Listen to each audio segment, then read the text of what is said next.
This video covers food webs and the flow of energy through the ecosystem. A producer is an organism that uses inorganic material such as sunlight to make food. This includes most plant varieties and chemoautotrophic bacteria living underwater. A consumer is an organism that generally obtains food by feeding on other organisms or organic matter due to a lack of the ability to manufacture their own food from inorganic sources. This is also known as a heterotroph. A decomposer is an organism whose ecological function involves the recycling of nutrients by performing the natural process of decomposition as it feeds on dead or decaying organisms.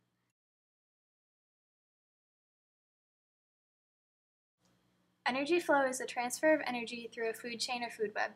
Energy generally flows from producer to consumer to decomposer, where it is recycled. At each level, there is energy released by heat and normal everyday functions, but the remaining energy is passed on to the succeeding organism. The typical terrestrial food web starts with the sun. The sun transfers light energy to primary producers. These producers, such as grass in this food chain, use the pigment chlorophyll to absorb light energy for photosynthesis.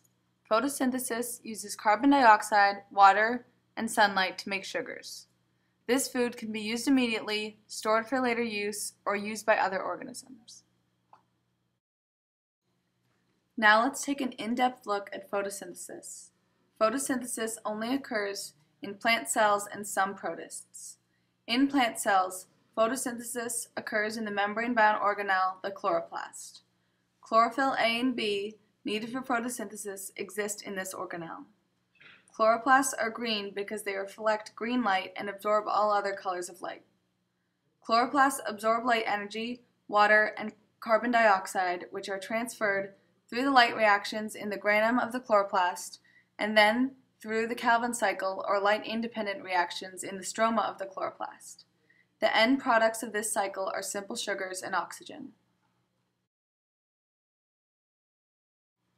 Next, a caterpillar, the primary consumer, eats the grass to use the stored energy for itself.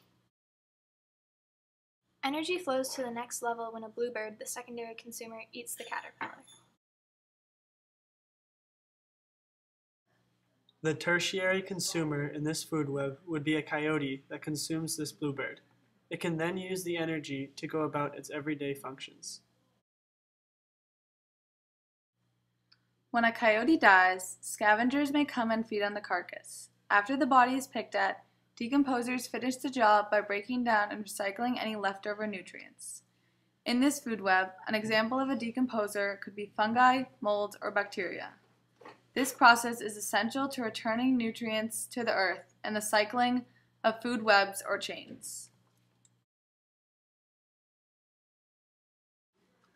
Photosynthesis can also occur underwater in marine environments. Here is an example of a marine food chain. Once again, the sun is the beginning of the food chain. Phytoplankton in the ocean absorbs the sun's rays that penetrate the water's surface.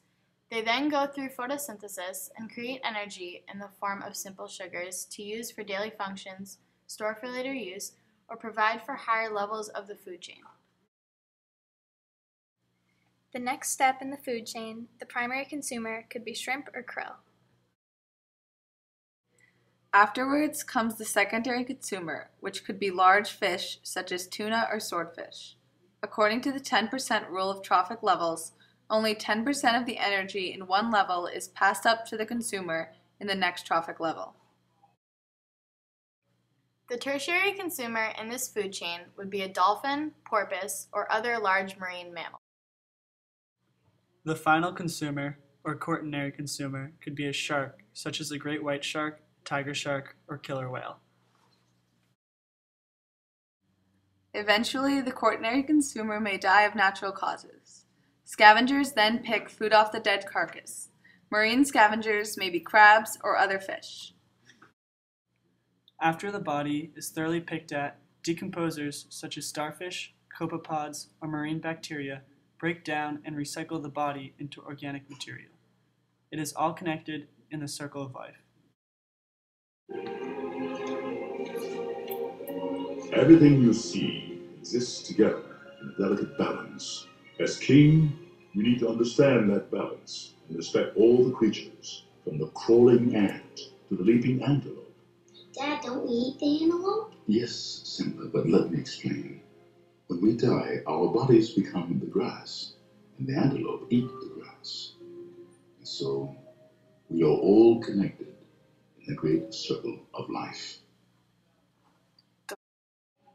I hope this helped. Good luck on MCAS.